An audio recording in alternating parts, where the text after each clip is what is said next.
बिहार का फेमस लिट्टी चोखा और राजस्थान के दाल बाटी चूरमा का स्वाद, दक्षिण भारत का उत्पम, इडली और मसाला डोसा का बेहतरीन इंतजाम, गोलगप्पे, दही भल्ले, समोसा, भेलपुरी, बड़ा पाव और चटपटी चाट का भी जायका।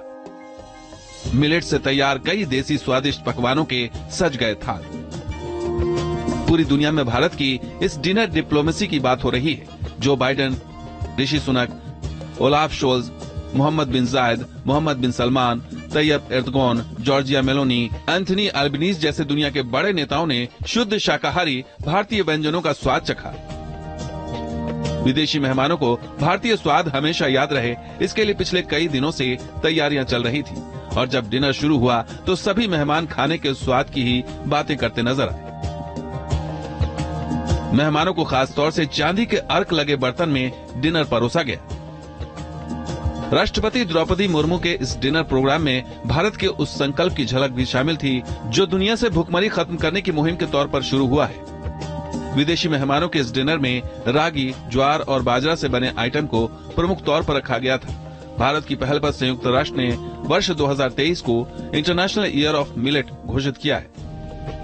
बाजरा, ज्वार, कांगनी, रागी जैसी फसल को मिलेट यानी मोटा अनाज कहते हैं। ये पौष्टिक अनाज होते हैं, फाइबर, खनिज और दूसरे जरूरी पोषक तत्वों से भरपूर होते हैं। रागी के लड्डू और जौ की खीर, बाजरा से बने डेजर्ट का भी स्वाद विदेशी मेहमानों ने लिया। मिलेट से बने डिशेस के अलावा G20 के मेहमानों ने भारत के रीजनल टेस्ट का भी स्वाद लिया।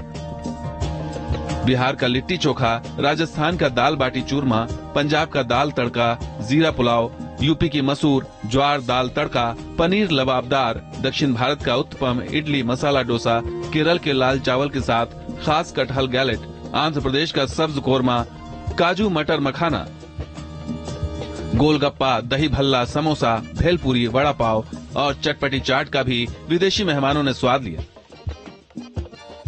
पेय पदार्थों में कश्मीरी कहवा था, फिल्टर कॉफी थी, दार्जिलिंग चाय और पान के स्वाद वाला चॉकलेट भी राष्ट्रपति के विशेष मेहमानों का स्वाद बढ़ा रहे थे। इस रात्रि भोज के लिए तैयार की गई व्यंजन सूची में ऐसे व्यंजन शामिल किए गए हैं जो भारत में मानसून के दौरान खाए जाते हैं। ऐसा नहीं था कि इस डिनर में सिर्फ भारतीय व्यंजन, स्टार्टर, मेन कोर्स और पेय पदार्थ थे। थाई और डेनमार्क के व्यंजन भी रखे गए थे।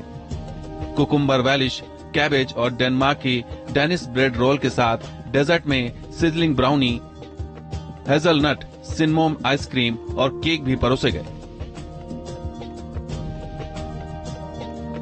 भारत ने G20 के इस डिनर डिप्लोमेसी के जरिए दुनिया को मोटे अनाज से भुखमरी दूर करने का मंत्र भी दिया। गरीब देशों को एक अच्छा संदेश भी दिया। मोटा अनाज आज की जरूरत है। इसके जरिए गरीबी से जूझ रहे देशों की न केवल हम मदद कर सकते हैं बल्कि पौष्टिक और स्वास्थ्यवर्धक चीजों के जरिए आने वाली पीढ़ी को एक सस्ता और सुलभ भोजन उपलब्ध करा सकते हैं। Team news nation. तो देखिए, G20 समिट का आज दूसरा दिन है और ये अपने आप में काफी महत्वपूर्ण है क्योंकि पहला दिन ही काफी ज्यादा ऐतिहासिक रहा है। 70 से ज्यादा मुद्दों पर सहमति बन चुकी है। हमारे साथ हमारे सहयोगी मधुरेंद्र भी जुड़े हुए हैं ग्राउंड जीरो से हमारे साथ। मधुरेंद्र, देखिए, पहला ही दिन ऐतिहासिक रहा है क्योंकि ये सबसे ज्यादा सफल बताया जा रहा है। लगभग 73 ऐसे मुद्दे हैं जिसमें चर्चा के बाद सहमति बन चुकी है। आज का दिन कितना महत्वपूर्ण, किस तरीके से तमाम कार्यक्रम होने वाले हैं?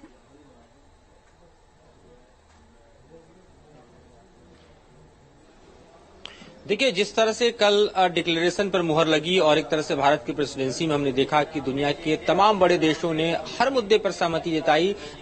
तमाम मुद्दों में सबसे बड़े अगर हम कहें रोड़े के तौर पर देखा जाए तो यूक्रेन वार का मुद्दा था, लेकिन उस पर भी एक मंच पर जबकि अमेरिका और रूस दोनों ही मौजूद थे, तब भी जो है ज्वाइंट डिक्लेरेशन की कामयाबी को भारत ने कल हासिल किया, पहले दिन ही हासिल किया। और उसके बाद हमने देखा कि किस तरह से रात में डिनर डिप्लोमेसी और उसका जश्न जो है वो देखा गया।